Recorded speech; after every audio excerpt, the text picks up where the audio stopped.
ಸ್ನೇಹಿತರೆ, ಉಗ್ರದಾಳಿ, ದೇವರನ್ನು ನೋಡೋಕೆ ಹೋದಾಗ ಕಾಲ್ ತುಳಿತ, ಆಟಗಾರನ್ನು ನೋಡೋಕೆ ಹೋದಾಗ ಕಾಲ್ ತುಳಿತ, ಬಸ್ ದುರಂತ, ಒಂದಾದ್ಮೇಲೆ ಒಂದು ಬ್ಯಾಡ್ ನ್ಯೂಸ್ ಐತಲ್ಲ. ಈಗ ಇನ್ನೊಂದು ದೊಡ್ಡ ಅಂತಹದ್ದೇ ಸುದ್ದಿ ಬಂದಿದೆ. ಈ ಸಲ ಮುಸ್ಲಿಮರ ಪವಿತ್ರ ಕ್ಷೇತ್ರ ಮಕ್ಕಾ ನೋಡೋಕೆ ಹೋಗಿದ್ದ ಭಾರತೀಯ ಯಾತ್ರಾರ್ಥಿಗಳ ಬಸ್ ದುರಂತಕ್ಕೀಡಾಗಿ 42 ಮಂದಿ ಪ್ರಾಣ ಕಳ್ಕೊಂಡಿದ್ದಾರೆ. ಸೌದಿಯ ಮೆಕ್ಕಾದ ಸಮೀಪ ಈ ಘಟನೆಯಾಗಿದ್ದು ಇಡೀ ಬಸ್ ಸುಟ್ಟು ಕರಕಲಾಗಿದೆ. ಮಕ್ಕಳು, ಮಹಿಳೆಯರು ಎಲ್ಲರೂ ಕೂಡ ಪ್ರಾಣ ಬಿಟ್ಟಿದ್ದಾರೆ.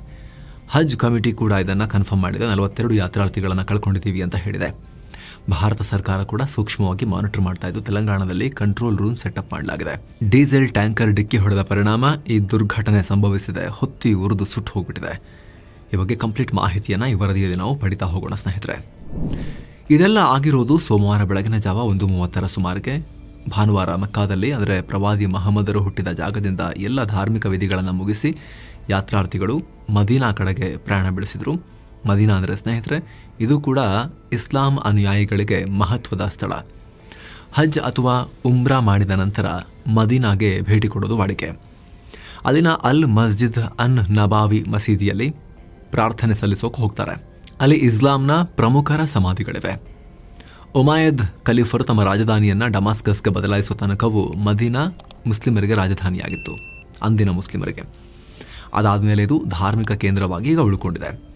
ಮದೀನಾದಿಂದ ಸುಮಾರು 5 ಕಿಲೋಮೀಟರ್ ದೂರದಲ್ಲಿ ಖುಬಾ ಅನ್ನೋ ಕಡೆ ಪ್ರವಾದಿ ಮಹಮ್ಮದರು ಕಟ್ಟಿದ ಮೊದಲ ಮಸೀದಿ ಇದೆ.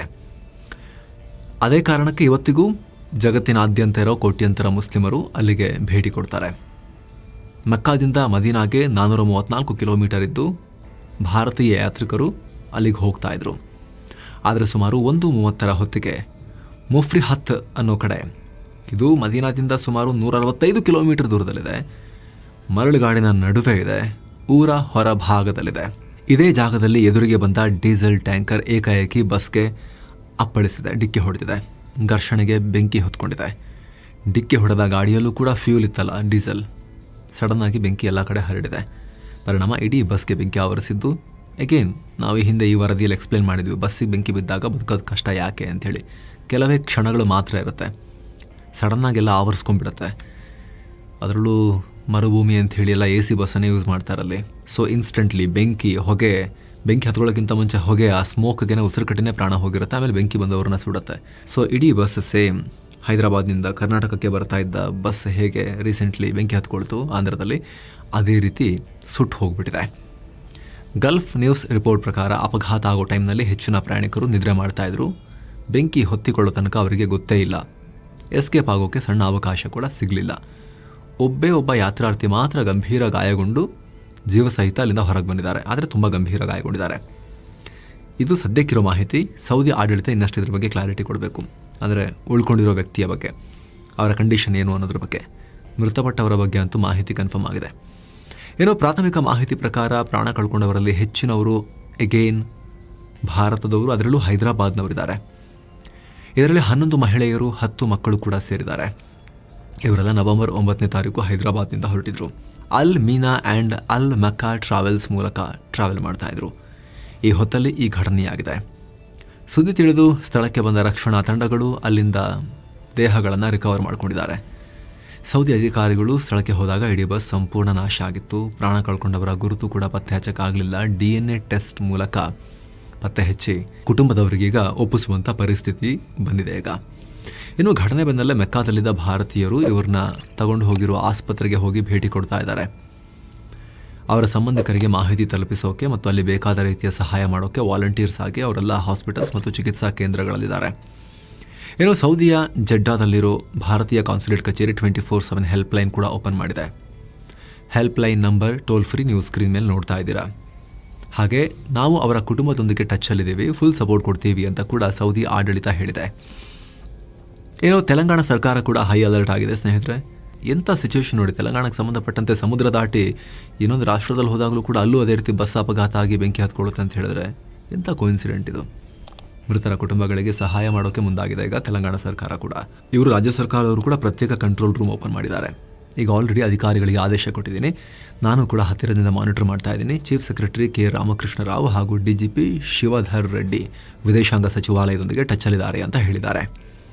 ಇನ್ನು ಹೈದರಾಬಾದ್ ಸಂಸದ ಅಸದ್ ಉದ್ದೀನ್ ಓವೈಸಿ ಕೂಡ ಈ ಘಟನೆ ಬಗ್ಗೆ ತೀವ್ರ ದುಃಖ ವ್ಯಕ್ತಪಡಿಸಿದ್ದಾರೆ. ಟ್ರಾವೆಲ್ ಏಜೆನ್ಸಿ ಮತ್ತು ವಿದೇಶಾಂಗ ಇಲಾಖೆಯೊಂದಿಗೆ ಮಾತುಕತೆ ನಡೆಸ್ತಾ ಇದ್ದೀನಿ. ಹೈದರಾಬಾದ್ ಮೂಲಕ ಟ್ರಾವೆಲ್ ಏಜೆನ್ಸಿ ಪ್ಯಾಸೆಂಜರ್ ಲಿಸ್ಟ್ನ ರಿಯಾದ್ನಲ್ಲಿರೋ ಭಾರತೀಯ ರಾಯಭಾರ ಕಚೇರಿಗೆ ಆಲ್ರೆಡಿ ಸೆಂಡ್ ಮಾಡಿದೆ ಅಂತ ಮಿಸ್ಟರ್ ಓವೈಸಿ ಹೇಳಿದ್ದಾರೆ. ಸೌದಿಯ ಲೋಕಲ್ ಅಥಾರಿಟಿ ಕೂಡ ಇನ್ಫಾರ್ಮೇಷನ್ ಕಲೆಕ್ಟ್ ಮಾಡ್ತಾ ಇದೆ. ಹೆಚ್ಚಿನ ಮಾಹಿತಿ ಶೀಘ್ರದಲ್ಲಿ ಲಭ್ಯವಾಗುತ್ತೆ ಅಂತ ಓವೈಸಿ ಹೇಳಿದ್ದಾರೆ.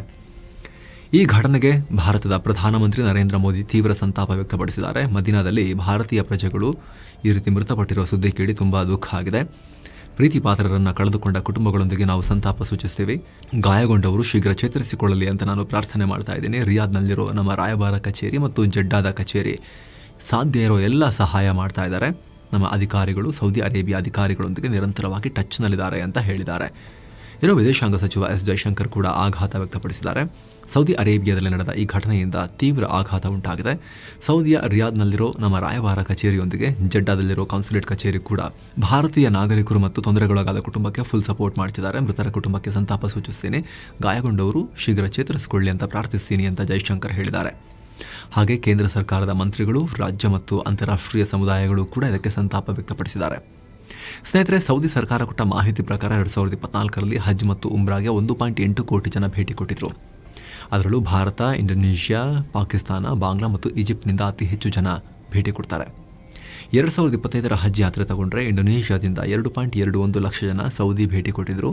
2ನೇ ಸ್ಥಾನದಲ್ಲಿ ಪಾಕ್ 1.80 ಲಕ್ಷ ಜನ, 3ನೇ ಸ್ಥಾನದಲ್ಲಿ ಭಾರತದಿಂದ 1.75 ಲಕ್ಷ ಜನ ಭೇಟಿ ಕೊಡ್ತಾ ಇದ್ದಾರೆ. ಈ ನಡುವೆ ಸೌದಿಯಲ್ಲಿ ಈ ದೊಡ್ಡ ದುರಂತ ಆಗೋಗಿದೆ. ಸ್ನೇಹಿತರೆ, ಬಸ್ಸಲ್ಲಿ ಯಾಕೆ ಬಸ್ ಮಾಸುರ ಯಾಕೆ? ನಾವು ಈ ವರದಿಯಲ್ಲಿ ಡೀಟೇಲ್ ಆಗಿ ಮಾಹಿತಿಯನ್ನು ಕೊಟ್ಟಿದ್ವಿ. ಜರ್ಮನಿಯಂಥ ರಾಷ್ಟ್ರಗಳಲ್ಲಿ ಸ್ಲೀಪರ್ ಬಸ್ಗಳನ್ನೇ ಬ್ಯಾನ್ ಮಾಡಿದ್ದಾರೆ. ಯಾಕಂದರೆ ಅದರಲ್ಲಿ ಫೈರ್ ಸೇಫ್ಟಿ ಸರಿಯಾಗಿ ಕೊಡೋಕೆ ಆಗದೇ ಇಲ್ಲ ಅನ್ನೋ ಕಾರಣಕ್ಕೋಸ್ಕರ. ಸ್ಲೀಪರ್ ಬಸ್ ಅನ್ನೋ ಕಾನ್ಸೆಪ್ಟೇ ಸರಿ ಇಲ್ಲ, ಸೈಂಟಿಫಿಕ್ ಅಲ್ಲ ಅನ್ನೋ ಕಾರಣಕ್ಕೋಸ್ಕರ ಬ್ಯಾನ್ ಮಾಡಿಬಿಟ್ಟಿದ್ದಾರೆ ಜರ್ಮನಿ ಮತ್ತು ಒಂದಷ್ಟು ಯುರೋಪಿಯನ್ ರಾಷ್ಟ್ರಗಳಲ್ಲಿ. ಚಲಿಸುವ ಬೆಂಕಿಪೊಟ್ಟಣ ಇದ್ದ ಹಾಗೆ, ಮ್ಯಾಚ್ ಬಾಕ್ಸ್ ಥರ. ಆಗಲೇ ಹೇಳಿದ ಹಾಗೆ ಡಿಕ್ಕಿ ಆಯಿತು ಅಂತ ಹೇಳಿದ್ರೆ ಮುಗದೇ ಹೋಯಿತು. ಅಲ್ಲಿ ಬೆಂಕಿ ಸ್ಪಾರ್ಕ್ ಆಯಿತು, ಬೆಂಕಿ ಹತ್ಕೊಳ್ತು ಅಂದರೆ ತುಂಬ ಕಷ್ಟ. ಬೇಗ ಹೊತ್ತಿ ಉರಿಯುವಂತಹ ಫ್ಯೂಲ್ ಇರುತ್ತೆ, ಇಂಧನ ಇರುತ್ತೆ, ಸೀಟು, ಅದರಲ್ಲಿರೋ ಸ್ಪಂಜು, ಪ್ಲಾಸ್ಟಿಕ್ಕು ಎಲ್ಲ ಇರುತ್ತೆ. ಸ್ಪಾರ್ಕ್ ಆಗಲಿಕ್ಕೆ ಬೇಕಾಗಿರುವಂಥ ಎಲೆಕ್ಟ್ರಿಕ್ ವೈರಿಂಗ್ ಇಡೀ ಬಸ್ ತುಂಬ ಇರುತ್ತೆ. ಜೊತೆಗೆ ಕ್ಲೋಸ್ಡ್ ಇರುತ್ತೆ. ಎಮರ್ಜೆನ್ಸಿ ಎಕ್ಸಿಟ್ ಕೂಡ ಸರಿಯಾಗಿ ಮೇಂಟೈನ್ ಮಾಡಿರೋದಿಲ್ಲ. ಬೆಂಕಿ ಹತ್ಕೊಳ್ತು ಅಂತ ಹೇಳಿದ್ರೆ ಸ್ಲೀಪರ್ ಬಸ್ಸಲ್ಲಂತೂ ಮಲಗಿರ್ತಾರಲ್ಲ, ಎಚ್ಚರ ಆಗೋಷ್ಟರಲ್ಲಿ ಸತ್ತೋಗಿರ್ತಾರೆ. ಯಾಕಂತ ಹೇಳಿದ್ರೆ ಹೊಗೆ ತುಂಬಿಕೊಳ್ಳುತ್ತಲ್ವ, ವಿಷಕಾರಿ ಹೊಗೆ ಉತ್ಪತ್ತಿ ಆಗುತ್ತೆ. ಪ್ಲಾಸ್ಟಿಕ್ ಅದೆಲ್ಲ ಸುಟ್ಟಾಗ ಅದು ಲಾಕ್ ಆಗುತ್ತೆ ಒಳಗಡೆ. ಹೊಗೆ ಲಾಕ್ ಆಗಿನೇ ಉಸಿರುಕಟ್ಟಿನೇ ಆಮ್ಲಜನಕ ಇಲ್ಲದೇ ಪ್ರಾಣ ಕಳ್ಕೊಳ್ತಾರೆ ಸುಮಾರು ಜನ. ಪ್ರಜ್ಞೆ ತಪ್ಪಿಬಿಡ್ತಾರೆ. ಅಷ್ಟೊತ್ತಿಗೆ ಬೆಂಕಿ ಬಂದು ಅವರ ಸಾವನ್ನು ಇನ್ನಷ್ಟು ಕನ್ಫರ್ಮ್ ಮಾಡುತ್ತೆ. ಈ ವರದಿಯಲ್ಲಿ ಡೀಟೇಲ್ ಆಗಿದ್ರ ಬಗ್ಗೆ ಮಾಹಿತಿ ಕೊಟ್ಟಿದ್ವಿ ಸ್ನೇಹಿತರೆ. ಕ್ಲಿಕ್ ಮಾಡೋ ಮೂಲಕ ನೀವು ಈ ವರದಿಯನ್ನು ಕೂಡ ಯಾರು ನೋಡಿಲ್ಲ ಅವ್ರು ನೋಡ್ಬೋದು. ತುಂಬ ಇಂಪಾರ್ಟೆಂಟ್ ಅವೇರ್ನೆಸ್ ವಿಡಿಯೋ ಇದು. ನಮಸ್ಕಾರ ಸ್ನೇಹಿತರೆ. ಗಾಯಗೊಂಡವರು ಬೇಗ ಗುಣಮುಖರಾಗಲಿ, ಕಳ್ಕೊಂಡವರಿಗೆ, ಫ್ಯಾಮಿಲಿಯವರಿಗೆ ದುಃಖ ತಡ್ಕೊಳ್ಳೋ ಶಕ್ತಿ ಸಿಗಲಿ.